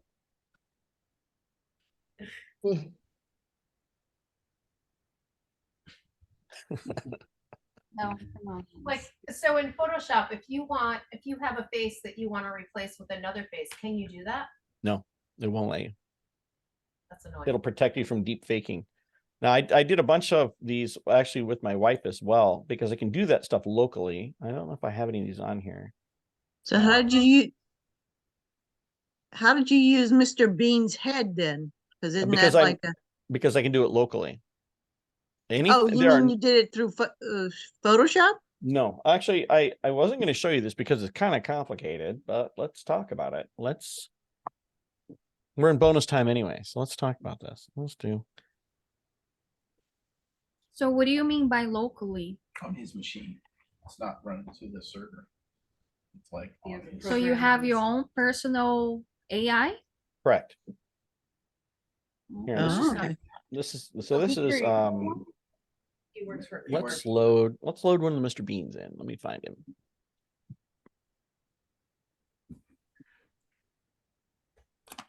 Sorry, that zoom is still on top of everything. Let's do. So this is actually what I look at during the day. So this is the base model. This is the thing that's only 6 gig or whatever. And then I type in what I want to see. So photo of Victorian female holding flowers. And I just hit Q prompt and it will go ahead and do it. This might get a little might get a bit choppy for you guys. Sorry. And again, pretend the presentation ended there because I wasn't going to show any of this. This is like hard. Okay. But each one of these parts of this graph does something different. Like this here is where we apply the steps of math. Remember, we talked about the guy and each time how many steps we took before we liked how we looked. That's what this is doing. I'm saying I'm taking 35 steps and it's going to go through and use this method of math. So there's all these different methods of math that you can use. And it's going to try and find this Victorian woman here. Again, generated uniquely. It'll never be the same again, ever again. And there we go. So and I could be more specific with my prompt. I could say she's in an elegant room or whatever. But then down here, what I'm doing is I'm saying, I want to interrupt this. Actually, do I have, this is, yeah. And I'm interfacing with the photo of Mr. Bean. So it's finding her face here. And then it's replacing, actually, looks like it got stuck on something. Good. You don't have to deal with that then. Because then Mr. Bean would be the face you would see right here. So it would go and replace her face. What error did I get? Who knows? It died. But so this is a local installation. This is one method of local installation. There's a couple others. This is the one that I like the most because I can control all the different steps of the workflow. Instead of just typing a prompt and hitting enter, I type how every little aspect of that is done. And once it's done, then I can control it repeatedly and I can do anything I want to do with it. So I prefer this method over other ones. Some of these are really fun too. Like I was doing this one. This uses ChatGPT. So what I'm doing is I'm saying to it, this, remember we talked about ChatGPT here, the goal, answer queries in a creative manner so that they can be interpreted by a text to image system. This is similar to describing a scene to the blind. Keep your rules terse and descriptive. Avoid terms that Do not. do not help with visualization of the scene. Don't use common stop words like a, the, is, things like that. All answers should start with the word a photo of. Be creative in your answers and try and visualize the most interesting and creative responses to the question being asked, but be terse. Avoid being common. And it's okay to mix in odd nouns, verbs. Avoid common scenes. And it's okay to mix in odd noun, verbs, adjectives if they all help creative scene. Avoid being repetitive. And so here's an example. This is that we talked about that question, answer question thing. What's the weirdest thing you've seen at a flea market? Answer, a photo of a professional 1803 vampire hunter's kit, complete with silver daggers. All right. So nestled amongst coffins. All right. Things that should never be made out of ham. All right. I need, what's a thing we want to ask at a very generic question, but one that would have a creative answer?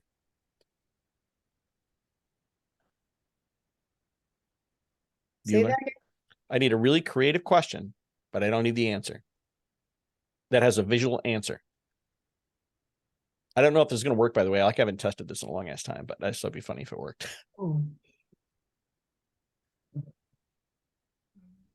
Like I had, what's the weirdest thing you've ever seen in the flea market? We can use that one. And then it's going to talk to ChatGPT. Hopefully. It says it's working.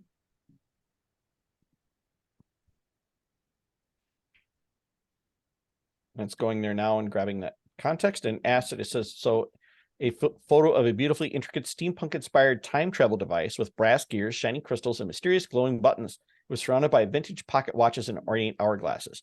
So ChatGPT came up with that. And now this thing is going to try and draw a picture of it based on that description. So this, I think, is really fun because I would never have put that in there. So I ask it all kinds of outrageous questions to see what it would come up with.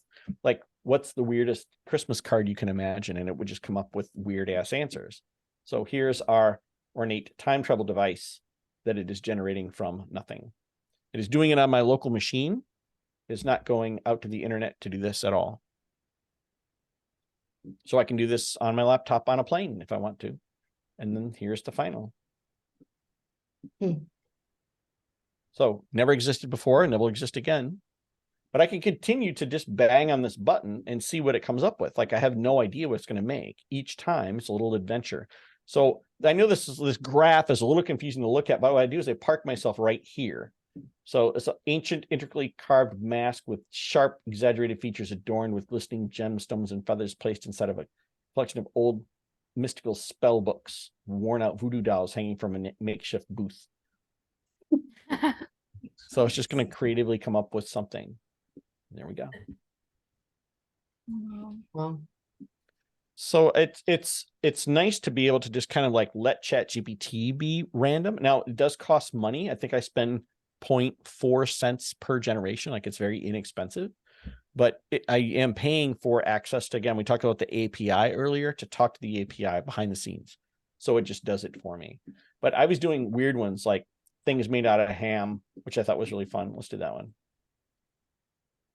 Wow. That should never have been.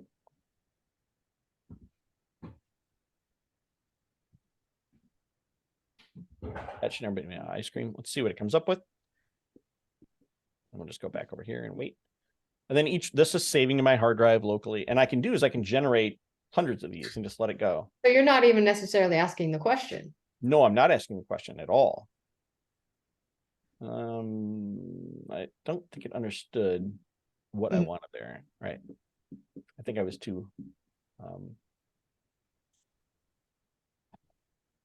what should never. Yeah. Try that again. Yeah, I'm letting ChatGPT life-size dragon made of ice cream.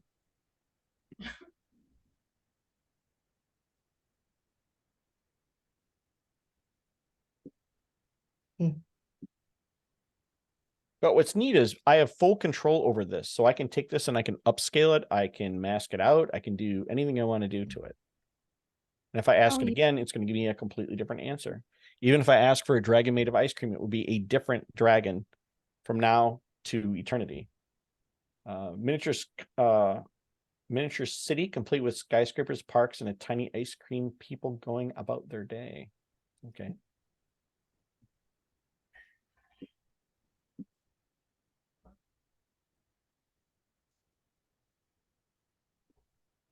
And these are high res. There's high res as I want them to be.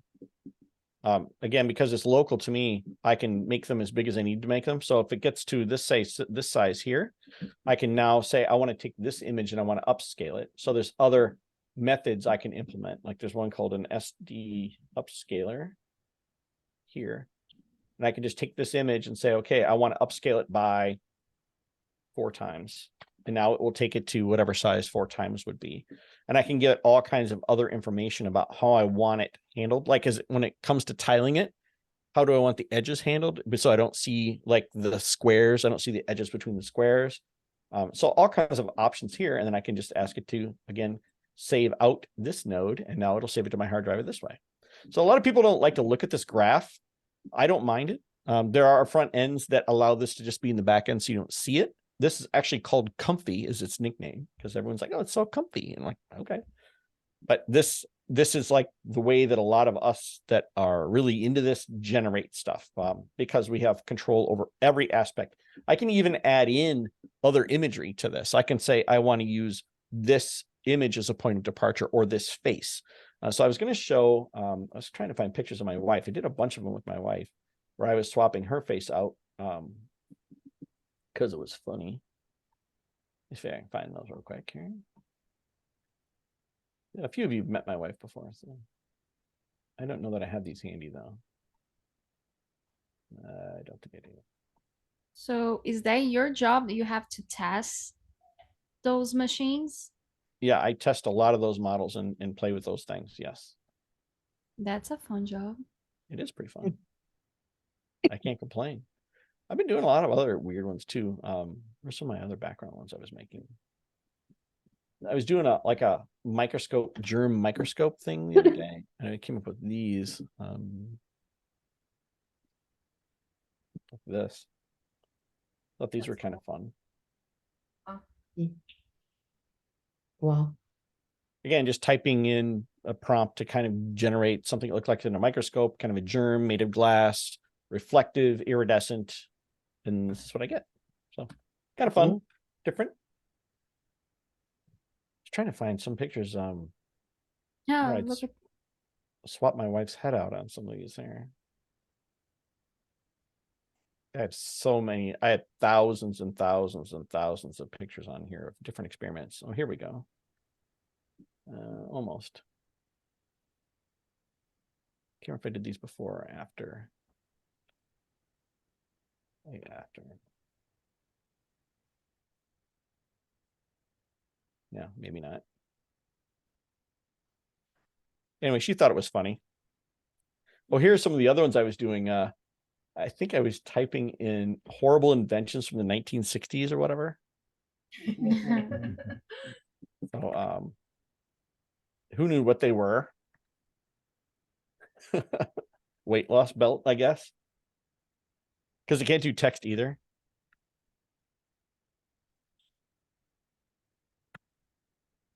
I just thought they were fun, creative ideas.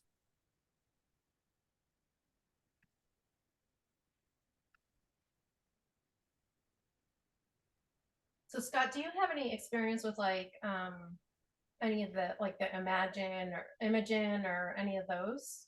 Like, do you use that? You mean the those are all local models that run, I believe. If we're talking about the same thing. Yeah, like the the editing programs that you could buy.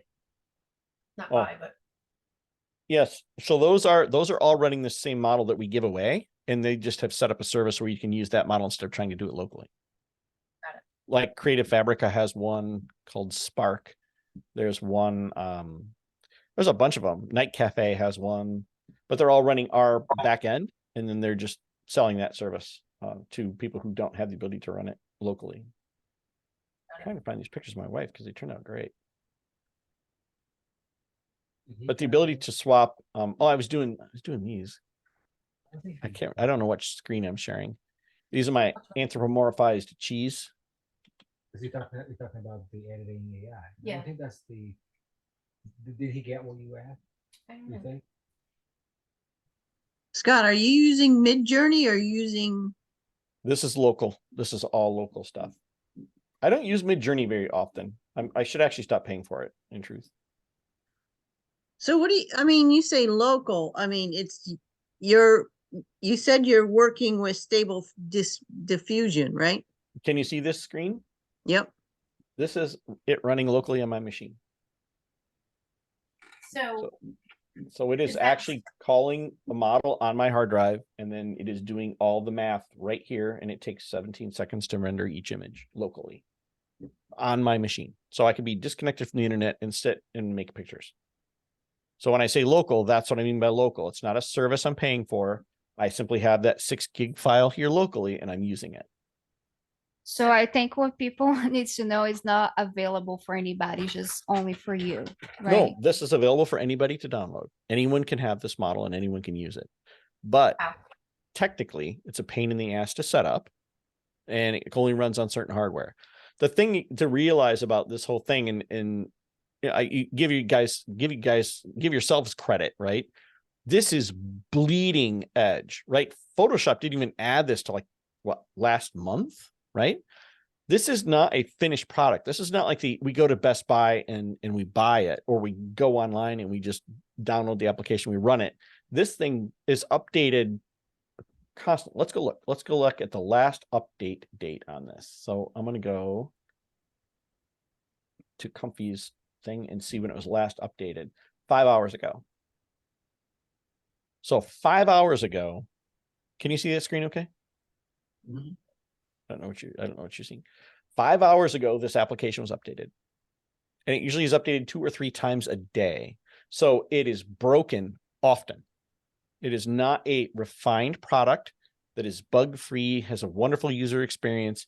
You guys are on the bleeding edge of this. It is not ready for the generic, oh, gee, I'm thinking about getting into AI. I'm just going to download an application and run it. It is not at that level. It is much rougher, which is why services like Midjourney exist, because most people don't want to deal with the pain in the ass that this is. But if you do, then you can run all this stuff locally and do it yourself. There's no rules. There's nothing about it that's set up that way. Let me show you one more thing, but I have to make sure I log out.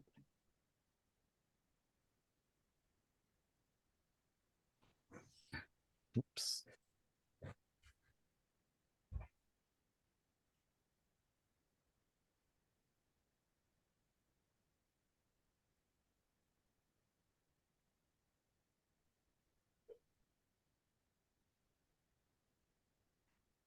So there's an there's a system out there called Civet. And Civet are basically any of those models. I had that checkpoint when I was showing that graph earlier, and I said this is the point here, this thing here. This is what does all the work. This is the 6 gig file, right? But on this Civet website, these are all checkpoints people have made from that checkpoint. You can actually train it on your own art or other art. And for some reason, everyone is obsessed with Japanese cartoon women with big boobs. It's like this thing. It's called a waifu, and I don't understand it. It's dumb. But here, these are all models. So here's a courtroom sketch style model that someone made that makes nothing but images that look like they come from a courtroom sketch artist. That's all they do. That's the one thing this model is made to do, is just this one thing. So pretty funny, interesting. And each one is different. You have no idea what it is you're walking into. There's animations now. Some of these are really cute, just the way that they're implemented. Some are really interesting, but these are different adapters. So they allow you to take that free model and augment it. Again, this is a pain in the ass, right? This is not for the timid at heart. You got to really be willing to commit to this, because it is so freaking new that it's just not available to most people. Now, if you want to put effort into it, you could probably get it to work on a decently new machine. Any Mac M2 or better will be fine, or any PC that is running an NVIDIA chip that's a 3000 series or better. Anything else, and it's really just going to throw a lot of errors and make you very, very frustrated individual. Most of these models, which is why I said I had to log out first, are porn. The vast majority of the models on this website are porn. Every freaking fetish you can imagine has some sort of fine-tuned model for it. It just shows you that as humans, we are going down the drain pretty quickly. Because some of the stuff on there, I'm like, why is there a model that's trained to do that? And I have no idea. But some of these are just fantastically creative. Chocolate coffee style. Everything's made out of chocolate or coffee. I like that. Yeah, some of these are really creative. I'm like, okay, I don't know if I'd ever use that, but you see, it's only been downloaded 135 times. Where if we go and look at some of the more fetishy things, they've downloaded tens of thousands of times, and I just don't get it. I think most of these people don't know that you can actually go and meet other people. Like, I have to leave mom's basement. Mom, bring me a hot pocket and being a badass on the internet, you know? But yeah, so this is all these are free. So you just download the model, and then you have to figure out how to make it go in a system like this. Now there are other systems that are friendlier than this one. This is the hardest one there is, because it's the one that's the most flexible. And it's not that difficult to learn, I don't think. But there are easier ones that also use those models. So if this is something you want to learn how to do, I'm happy to help you with that. Again, we're going to cover the Texas school. So come to Texas school. And we'll do this. I would love to go back to Texas school and take your class. All right. Woo. Got one, Scott. All right. I hope so. It's just the two of us. Thanks. I don't think anybody else is gonna do it. Exactly. But yeah. So there you go. That's the state of the internet as it is today. I don't think I have any more slides in this thing. It was the end of it. So there you go. use any of the for like calling or anything like that? Do you use any of the software that there is available, like Imagen or what's the other one? Evoto. Evoto or any of those? No, those are all running just GANs basically. I do use, I should take that back. I do use Retouch for Me. I like that product if you haven't used that. So it's Retouch and the number 4 and then Me. I actually have a discount code from them too if you guys want it. But that does things like healing, dodge and burn, but it does them in separate layers in Photoshop, so you can go back, but it uses AI to do those and it does a really nice job. So it's kind of put my retoucher at the need of when something is really broken, then I reach out for her. But I'm doing most of the retouching myself with that. Or if it's a bigger thing, then I'm obviously taking my time to do it the right way. But if I'm going in a book, I'm not going to spend 8 hours removing zits from that if it's only going to be a 4x4 on a page. That's not useful. So Right. Yeah, if you have a code for that, that would be fantastic to share. yes, I will get one for you. All right, sweet. No, this is great. Thank you so much. Absolutely. Yeah, if you guys have questions, you know who I am. Just find me. Or that guy who looks just like me, he can get you in touch with me. Awesome. Yeah. Awesome. Well, thanks for sitting in my session here.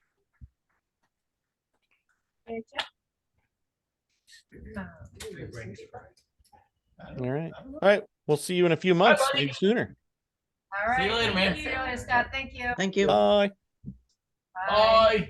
Bye. All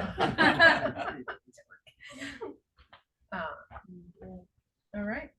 Cool. We lost some people. Yeah. Oh, we lost Christine. Yeah. We're losing everyone. Look where she Bye, is. Jean. See ya. It was a very good one. That was really good. All right. All right. Yeah. I don't know how we're ever gonna live for that. So. I know. Yeah, Mhm. seriously.